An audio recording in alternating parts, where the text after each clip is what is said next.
अपने राज्य में बेर के बाग लगभग सभी भागों में देखे जा सकते हैं और सही समय पर इनकी कटाई छटाई ना की जाए तो पुराने पेड़ अनियंत्रित होकर बढ़ने लगते हैं। साथ ही इनका फल उत्पादन भी कम हो जाता है। ऐसे में बेर के पेड़ों की कटाई छटाई कर उन्हें व्यावसायिक रूप से फिर से उपयोगी बनाया जा सकता है। तो आप बेर की कटाई छटाई कैसे करें, आइए जानते हैं बागवानी विशेषज्ञ डॉक्टर AM अंसारी से।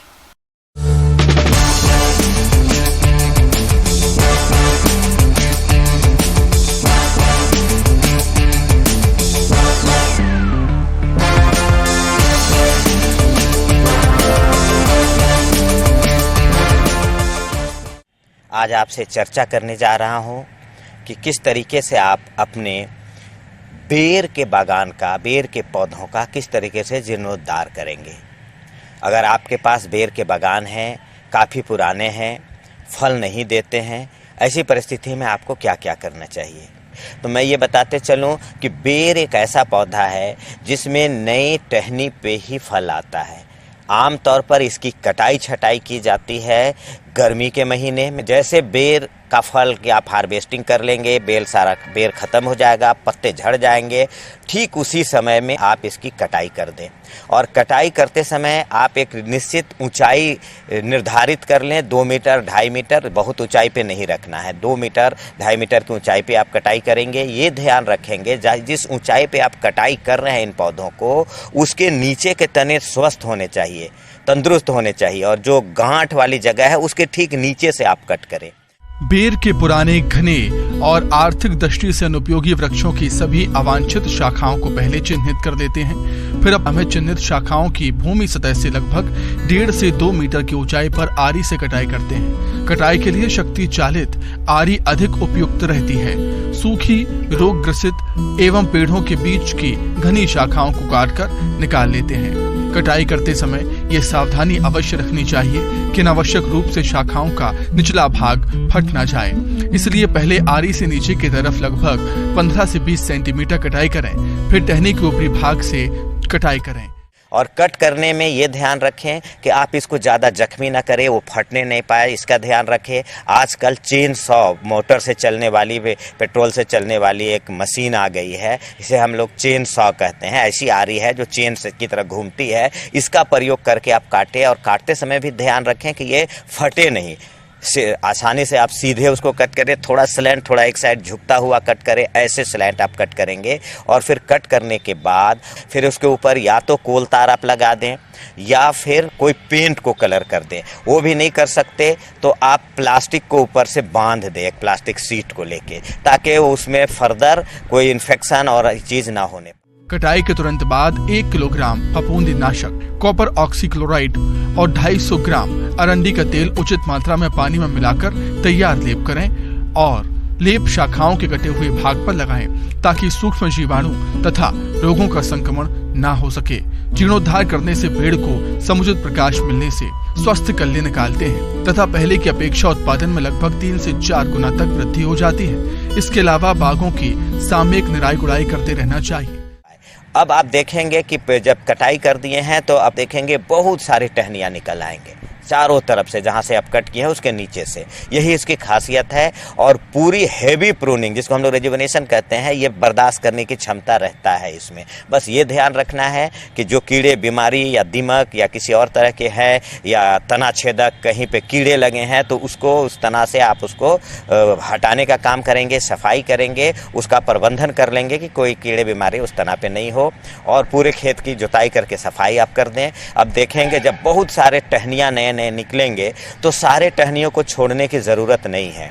मुख्य तना एक है, उसके चारों तरफ आवश्यकता अनुसार 6 से 7 टांडियाँ छोड़ें। ज़्यादा मोटा तना है तो 8-10 भी छोड़ सकते हैं अलग अलग हाइट पे, क्योंकि अगर एक ही तना है तो आपको 10-12 नहीं छोड़ेंगे तो 10-12 डालियाँ नहीं आएंगे, तो फिर आपको उपयुक्त मात्रा में आपको उत्पादन नहीं मिल पाएगा। तो इसका ध्यान देना होगा। समुचित देखरेख के अभाव में काटे गए वृक्ष का तना भेदक कीट से ग्रसित हो जाता है।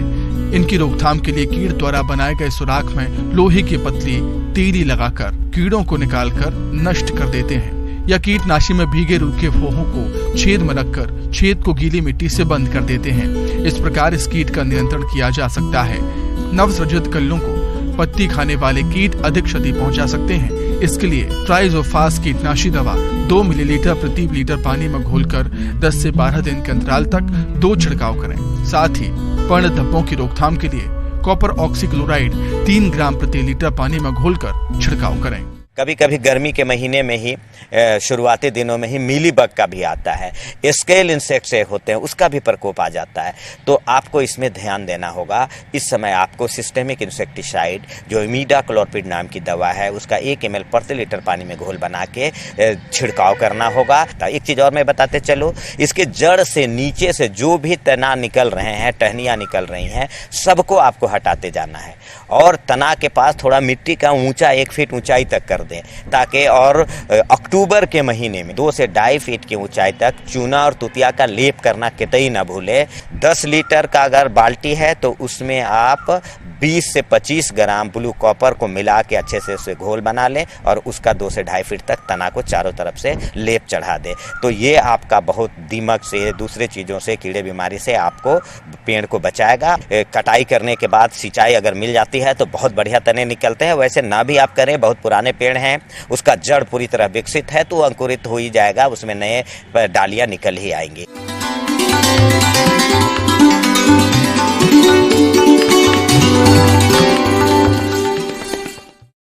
और आइए अब जानते हैं अन्नदाता निःशुल्क फोन के माध्यम से पूछे गए समस्याओं का समाधान। अन्नदाता निःशुल्क फोन संपर्क सेवा के माध्यम से पूछे गए प्रश्नों में से आज हमने जिस प्रश्न को कार्यक्रम में शामिल किया है उसे पूछा है ग्राम लोहरवाड़ा, जिला जयपुर के कृषक नेमी चंद ने। ये मिर्च की फसल में एंथ्रेक्नोज रोग के नियंत्रण के बारे में जानकारी चाहते हैं। तो नेमी चंद जी, आपकी जानकारी के लिए प्रस्तुत है कार्यक्रम का ये अंश।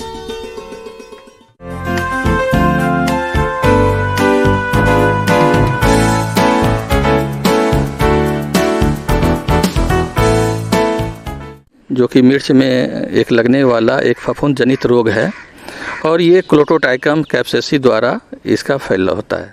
अब सबसे रही बात की जो है ये बीमारी हर साल आती है, तो आपको सबसे पहले है कि सही बीज, स्वस्थ बीज का चुनाव करना है। दूसरी बात है कि बीज उपचार करके ही लगाना है।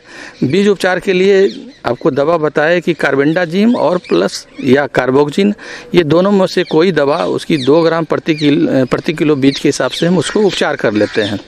उपचार करने के बाद ही उसको लगाएं।